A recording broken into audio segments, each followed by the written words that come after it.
The war was over. Japan had surrendered. The Pacific was supposed to be silent.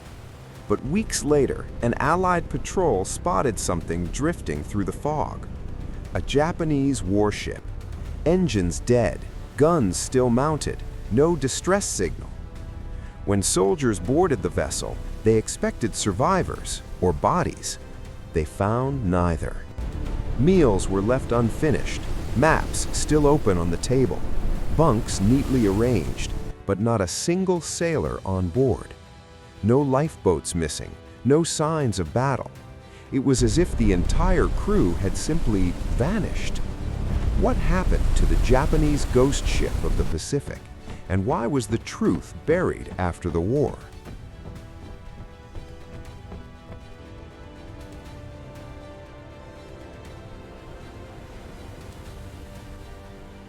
The war had ended.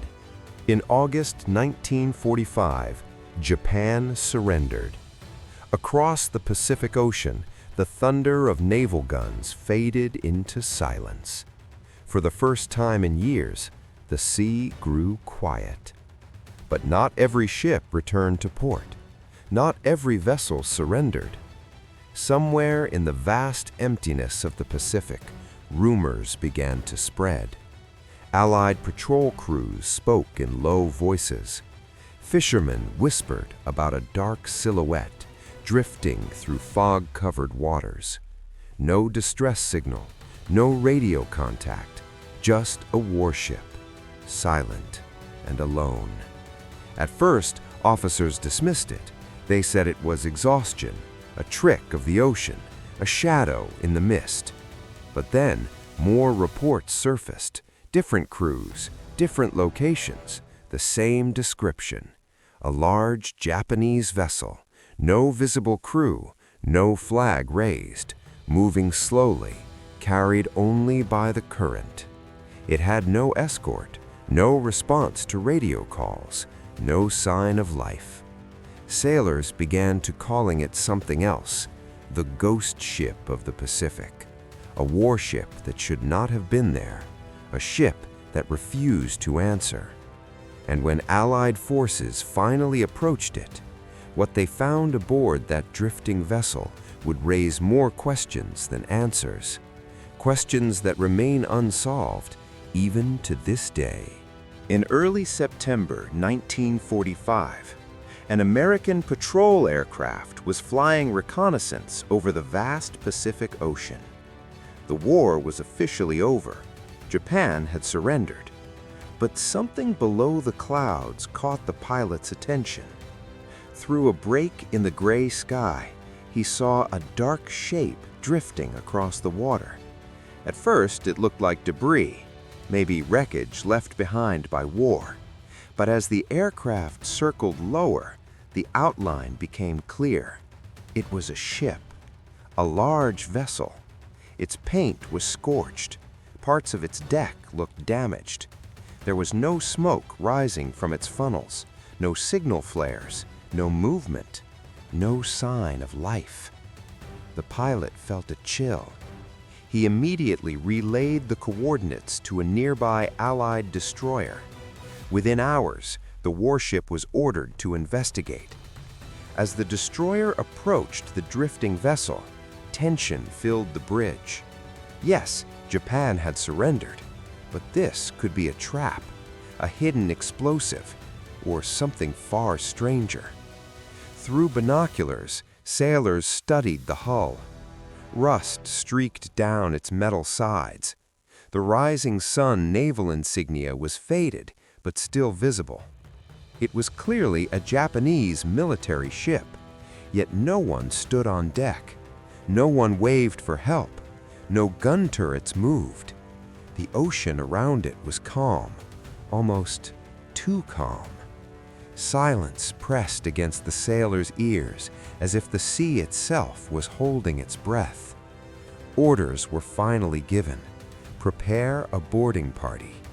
And as ropes were lowered and weapons checked one last time, no one aboard the destroyer knew what they were about to step into.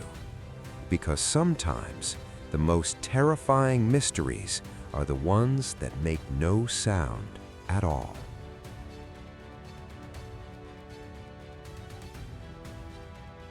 The boarding crew approached cautiously in a small launch boat, rifles ready, eyes scanning every shadow. No one spoke, only the sound of water hitting the hull. As they reached the side of the warship, they grabbed the rope ladder. One by one, they climbed. Boots touched cold steel, and an eerie silence greeted them. The ship creaked, rocking gently with the waves. Loose cables tapped softly against the metal walls. But there were no voices, no footsteps, no movement. The smell of salt water, mixed with something metallic, hung in the air. They moved toward the bridge. The door was slightly open. Inside, maps were still spread across the navigation table. A teacup sat beside a logbook, as if someone had just stepped away moments ago. The engines were cold. The gauges were silent. Lifeboats were still attached. There was no damage, no sign of battle, no reason for evacuation. And then they realized something even more disturbing. There were no bodies, no blood, no signs of struggle. It was as if the entire crew had simply vanished. As the inspection continued deeper into the ship's interior corridors, flashlights cut through the darkness. Narrow passageways stretched ahead, silent, cold, unchanged. Bunks were neatly arranged, blankets folded with care. Uniforms hung inside open lockers, as if their owners would return at any moment. Personal letters rested on small metal shelves, some unopened. Dust floated in the thin beams of light. In the galley, rice bowls were still stacked near the stove. Utensils lay exactly where they had been placed. It was as if time itself had stopped. One officer stepped toward the navigation desk and opened the ship's logbook. The pages crackled softly as he turned them. The final recorded entry was dated only days before Japan's surrender. It mentioned engine trouble, worsening supply shortages, fatigue among the crew, but nothing about abandoning ship, nothing about an attack. Then came the final line: weather worsening, awaiting further orders. That was it. No explanation, no distress signal had ever been recorded. The ship's radio system was damaged, possibly by internal malfunction. Yet there were no blast marks, no bullet holes, no signs of combat. Outside, waves gently struck the hull. Inside, the silence grew heavier with every passing minute. Speculation began almost immediately. Whispers moved through the ranks. Some believed the crew had fallen victim to disease, food poisoning, or contaminated water. Life at sea was harsh, supplies were limited, illness could spread quickly in confined quarters. Others suggested something darker: mutiny. Had the sailors refused to continue fighting after Japan's surrender? Had they abandoned the ship in secret, using hidden rafts under the cover of night? But when the decks were inspected again, every lifeboat was still there, every emergency craft accounted for. Then came the most chilling theory of all.